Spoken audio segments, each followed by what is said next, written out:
and welcome to the Become a Guitarist Today podcast with myself, Adam Roach. Now, before we get over to the interview, I'd like to announce my new sponsor, which is Steve Rosen and Tone Chaser. So we have the book, which also there's a third edition as well, or the audio book, which is really amazing. So all the stuff in the book contains interviews with Eddie Van Halen from Steve back in 1978 for another 26 years. So there's amazing stuff there, including guitar playing, Steve and Eddie jamming, and lots more. So definitely check it out. It's on Soundwise, the app. So make sure you download Soundwise, look for Tone Chaser, follow all the instructions, and check it out. Over 30 hours. So it's just mind-blowing. So enjoy it and enjoy the podcast. Hi, Adam. Hello, how are you? All good. You're wearing the right shirt there. Yeah. I saw you. My hero. Sorry, you saw? I saw you're a Beatles fan, so I thought, got to put it on. Thank you very much. You're doing me a big favor by doing that. Make you feel at home. Oh, totally. So talking about home, that's your home, is it, at the moment? Yeah. I'm always at home. I'm a total recluse, so Yeah. you'll always find me. And my studio is in my home. Oh, nice. Yeah. No, that's great. It's an old school building. Okay. So it's a 100-year-old school building. So there's the stairs going down, and it's Wow. it's very cool. It's good for a recluse. Yeah. So are you in Netherlands? Yeah, Netherlands. Yes. Okay, yeah. No, that's great. So what time is it for you now? So now it is 8 p.m. 8 p.m. Sorry. Okay. Oh, that's good. Yeah. So after you, I've got another interview straight away with Elise from Amaranth. Say hi to her for me. We never talked, but we contacted each other. We messaged a little bit. So say hi to her. Yeah, I will for sure. Yeah. So now going over to your album that's just come out. Oh, it's coming out. Sorry, with Simone Simons. Right. Yeah, another great vocalist there. It's amazing. Totally. So she can do anything, She can do like the beautiful ballady things, and she can do the belting, and she can do the really, really high opera stuff. And it's cool for me as a composer, to have a singer where you can show off all the sides of her story, of her voice. So. Yeah. So I think I had an interview with Mark Jansen from Epica as well. I interviewed him earlier last year, I think it was. And he spoke a lot about Simone, just saying, the amount of stuff she can do, just incredible.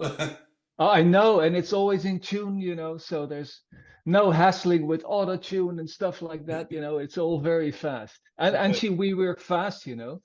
I think for this album she came to me like 4 or 5 times, and we did 3 songs every session, and then she stays here for like 2-3 days. Okay. So perfect way of working. Yeah. So can you tell us a little bit about the recording process? Like, did you have the music first and then Simone come in, or was it a bit of a mixture? Oh, it's always music first for me. Yeah. It's I always, also when I do my own stuff, the Arion stuff, I always write the music first and finish the music as much as I can. Then I pick the singers. Yeah. And then I pick the perfect parts for the singers. And then the last stage is writing lyrics. When Simone comes over here, everything is finished, basically. Wow. I always start with shitty lyrics that don't make any sense at all. Then I send it to Simone, do you like this? Do you have an idea for a title or for a story? Then the real lyrics are written. Then I sing guide vocals myself. Okay. For the singer, which is actually cool for Simone because I can sing an octave lower. Usually when I have male singers that sing high, an octave lower is too low. So I have to sing high, and it sounds terrible because I'm not a rock singer, But Simone, I could do everything in an octave lower, and it sounded like like really cute, and somehow, don't ask me why, she enjoyed my guide vocals, so it was inspiring for her. So Yeah, exactly. So did she give you any idea of like the type of music or oh yeah, yeah. yeah. She approached me like 5 years ago, Okay. and she said, "Can you do an album for me?" And I was like, "Sure," but I got so many projects going at the moment. Yeah. And then like 2 years ago, I had a free moment, and I was like, because I want to take my time for this. It's important, She's Yep. such a great singer and a big name, so I wanted to at least take a year to do this for her. And then we spoke a lot on Skype. And it was like, what kind of direction you want to go in, and are there any bands that we both like, and let's send each other YouTube links to songs we like, and Spotify links and stuff like that. And we totally found out what we wanted, so we were on the right wavelength musically. Yep. Then lyrically, I was like, let's do science fiction, because that's my thing. And she was Yeah. like, no way, I want real life. And I was like, okay, then I can't help you, but that's good. Yeah. And then she came up with a lot of song titles, and with a lot of ideas what the song should be about. Okay. Yeah. So it was really a cooperation. Yeah. So basically, you did all the music, then sent it to her. She come up with the titles after that. No, she gave the titles first. Oh, first. Okay. So basically, what I did was I wrote all the songs, and then I looked at the titles, and I was like, okay, which title fits to which song, Oh, right. both musically or the mood of the song. Mm. If it's a ballad, you're not gonna name it. I don't even know the titles, man. I'm so bad at titles. You're So, not gonna you're oh, not gonna call it the core, if you have like a beautiful ballad. yeah. But yeah, if there was a title like "In Love We Rust," I would think that has to be a ballad, and then I have the title in my head, and I have the melody in my head. Mm. So yeah, that's the way it went. I just got her list of titles, which were like 20 titles. Yep. I picked the title that I think fits to the song. Then I make shitty lyrics, and then I send it to Simone, and then she's like, "Okay, great." And then together with my partner Laurie, she also helps me with all my lyrics. Okay. So she's a big help with the lyrics. So she wrote a lot of it too. Yeah. Gee, that's really good. Yeah. I mean, you don't really see that a lot. That the music written that way, but it works and it's a great album. So, Yeah, I don't know. I don't know. There's only one song that I wrote the other way around. That was R.E.D. oh yeah. I had the title first, and then I was like, what am I gonna do with R.E.D.? Because that was Simone's idea. And suddenly I had like, it has to be a crowd chant, R.E.D. and then evolve, rise, evolve, dominate. And then I had the lyrics before I had the song. But that doesn't often happen with me. Yeah. Yeah. Yeah. 'Cause I noticed that song you had like looking at the guest list. I think that one had the most guest lists on there. Yeah. Yeah. Well, it has Mark of Epica Yeah. doing the growls, and of course then we have the song Cradle to the Grave, um, which has guest vocals by Alyssa White Klutz, and she did an amazing vocal part there. Yeah. Yeah. The other song that was really nice, I mean, going to a different extreme, was the Dark Night of the Soul, the piano piece. And uh, Oh, cool. yeah, now was that live, Cool. cello and strings on there? Yeah. Oh, Oh yeah. It's yeah. it's the cello player of Apocalyptica who plays the cello part there. Okay, yeah, And there's real viol. I hate fake violins and stuff, and cello. I have to get the real thing. yeah, So yeah, we had the best cello player in the world, of Apocalyptica playing that part, and the great violinist too. yeah. And it's funny you mentioned that song, because I wasn't sure if we should put it on, because Oh, really? it's a 30-year-old song Oh, well. that I never used. I had like a rock band, and it was a bit soft for this band, you know. So I never used it, and I was like, Simone, what do you think of this idea? And she was like, beautiful, and she actually wrote all the lyrics for that one. Oh, okay. Yeah, Yeah. that's a really nice song. It's like I Oh, say, cool. yeah, with the strings and everything. I mean, it's very hard to tell sometimes these days, but that one, it just sounded live and real, to me. Yeah, and he basically he came here, the guy from Epica, Pertu, and he came up with a lot of the stuff in my studio. You know, really, it's very spontaneous. Yeah, So yeah, it's a new way of working for me. Usually, I want to go into the studio and everything has to be perfect and everything has to be written out and stuff like that. yeah, But sometimes, you know, you get someone who is so good that working spontaneously works better. yeah. So I know you play lots of different instruments. Do you play violin and cello? No, no, no, No? terrible. No, I tried, of course, but I can't get any sound of it out of it. It's terrible. No way. You know, people always call me a multi-instrumentalist, but I play everything just a tiny little bit, you know. I'm not good at anything specifically. I used to be okay at guitar playing, but like keyboards, it really, you know, I know how to play a chord, that's it, but I could not play a solo or anything. So I leave that up to the real guys. How about that song, Dark Night of the Soul? Did you play piano on that one? No, no, no, no, I couldn't do that. No, Oh, no. That's actually Joost van den Broek, and he also he often plays Hammond for me too. He's the one who organizes all the Arion shows, and he's also the keyboard player in Arion. And he's also at the moment he's one of the most wanted producers mm, because he's doing the new Epica now. He did Powerwolf, he did Sabaton, he did Blind Guardian. So he's really he's one of my heroes. yeah. So Gee, that's yeah. good. I've been looking at your album list, your song list. You must be writing a song every day, are you? I wish I'm in a deep hole right now without Oh, really? inspiration. And I think I did too much last year. I did Simone's album, I did the Arion live album, and then I did another album called Plan 9, which was more of a southern rock Yeah. album. And it was too much. I did all those three in 1 year, and then I was ready, and I was like, okay, up to the next project. And then it's like, oops, there's nothing. So Yeah. I wish I would write a song a day, but that's not the way it works, unfortunately.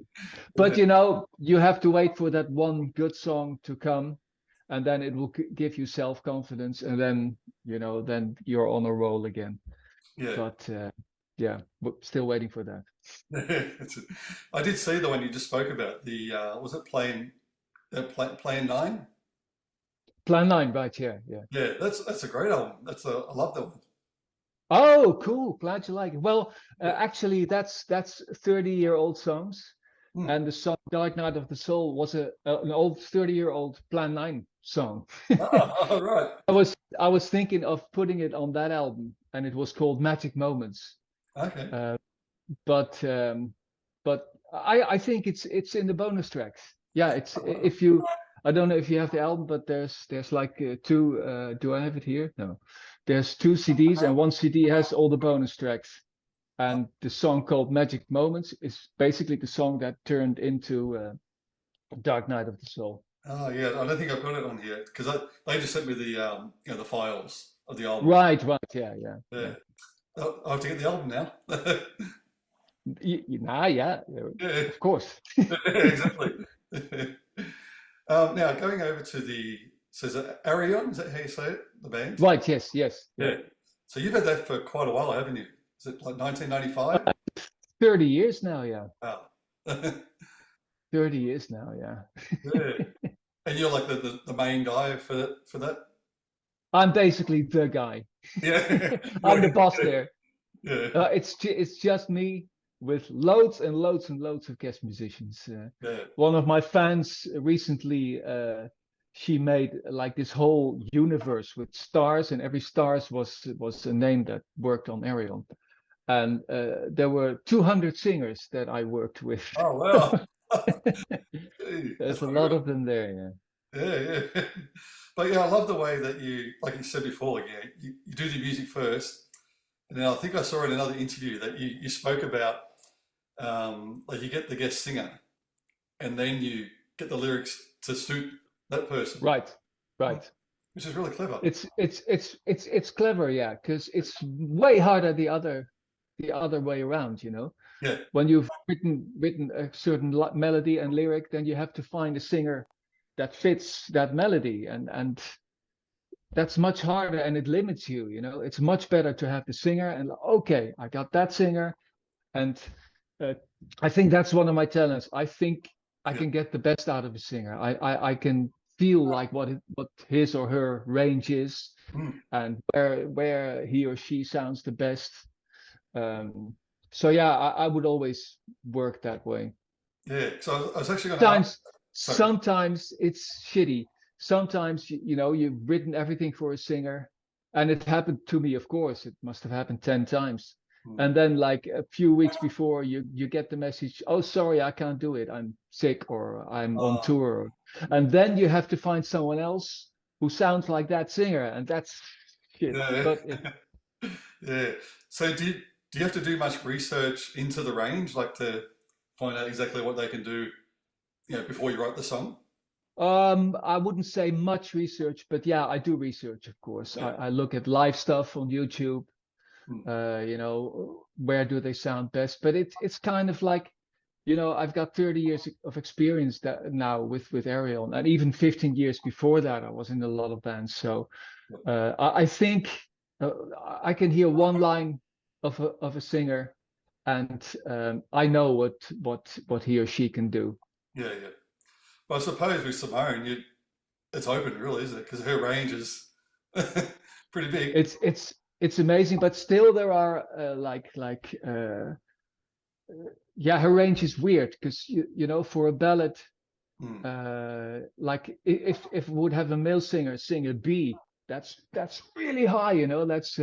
That's Ronnie James Dio high, you know. Sing me a song, you're a singer. That's in B. But if Simone sings that B, it doesn't sound high at all. It sounds like this beautiful soft. So I had to, but with her, I had to get used to that a little bit, you know. Yep. Even the high notes she can do like very soft, and that was interesting for me. Yeah, that is interesting. That's great. Yeah.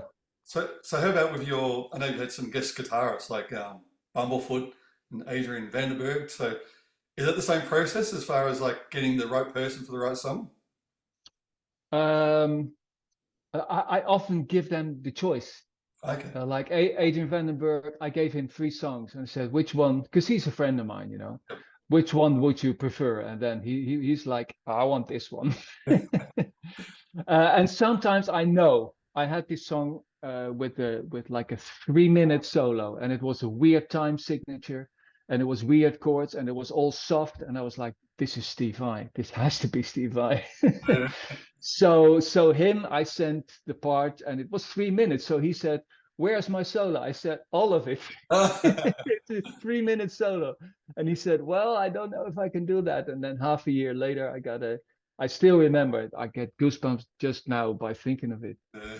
He sent me a mail, and the subject was "Ta-da!" And can you imagine, you know, opening a mail and there's a 3 minute perfect solo of your hero, you know, Yeah. because he was my hero, you Yep. know, when he there was only one person who could follow up Eddie Van Halen, and that was Steve Vai, and Yep. so yeah, that was one of the highlights in my career. Oh, yeah. Yeah, I can imagine. Yeah, because I remember I had Joe Satriani on the podcast last year, I think it was, and he Oh, was one of cool. my influences as well, growing. It's Eddie Van Halen, Joe Satriani, Steve Vai, all those guys. So Right, yeah. it's amazing. Yes, Satriani, the same thing. I asked him to do that was different. I asked him to do a solo, Mm. and he was like, "Yeah, sure, man." And the next day I had it. Wow. The next day he sent it to me, totally spontaneous.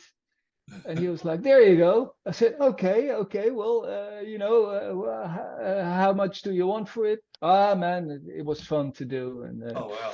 yeah, very cool. Yeah. Very Now, going over to what we spoke about at the start, the Beatles, do you do you have any favorites or like ones that influenced you, like at the start, that you really got you into songwriting?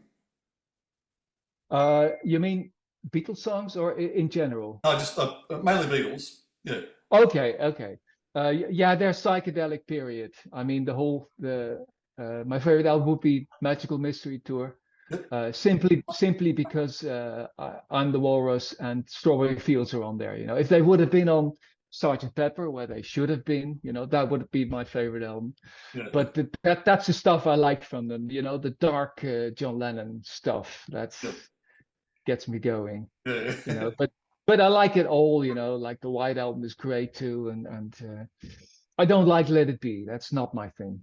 yep, That's when it was. I liked Abbey Road, but yep. Let It Be, Let It Be, Let It. Ah, no. Yeah, that's fair enough. And Yeah. another influence I saw you really liked was the musical Jesus Christ Superstar, which Totally. yeah, I love that. They had it here in Australia a long time ago with some Okay. really good singers, and yeah, it was just amazing. It's a really good, Cool. one of my Yeah. favorite musicals for Yeah. sure. I love the original with Ian Gillan. Mm, It's totally amazing, and I played the hell out of it, and I always wanted to do something like that. But when I was like 20, I got into my first professional band, and it was all rock bands and metal bands, and they don't want to do that kind of stuff. So as soon as I was 35, it was in 1995, 94. As soon as I was, I stopped with the bands, I was like, okay, I'm gonna do a rock opera, because that's where my heart lies. yeah, yeah, Because of Jesus Christ Superstar. yeah. But yes, but going back to your YouTube channel, I had a look at that as well, and that's thousands of songs there. So here's Yeah. to catch up on. Oh yeah, there's a lot to discover there. Yeah, I mean between the Arion, the Supersonic Revolution, the Star One album, and now Vermilion, Yes, yeah. right? Yeah, with Simone. So it comes out on 23rd of August by Nuclear Blast. So what's the plan now? So I know this album's coming out in 2 weeks' time. Anything, Right, yeah. anything else in the works? Uh, well, we're already thinking about new Arion shows again. It's almost like we do that every 2 years now. And last year September we did shows, and so we might do, or we will do shows again in September 2025. So we're already working on that. Um, Furthermore, I just remixed my album, The Theater Equation, which was one of the fan favorites of Arion. Okay. And I didn't like the sound of it. I didn't like the drums at all. So I remixed the whole thing. And so next year there will be a very special release of that album. Oh, very good. And yeah, besides that, like I told you, I'm kind of in a creative dip right now. Yep. But when my inspiration returns, I would love to do another solo album, and Yeah. then I can do some kind of like Beatles kind of stuff again, because that enables, I've got like that kind of voice, Yep. like Fair so. enough. Yeah. Yeah. Well, thank you very much for your time. Really appreciate the album, and can't wait for everyone to hear it. Cool, Adam. Glad you like it. Yeah, that's great. And great songwriting. So thank Cool. Thanks for the compliment, and thanks for wearing the shirt. you. You're welcome. No problem. Okay, All Adam. right. Thanks very much. Bye, man. Thanks. Bye. See ya. Bye.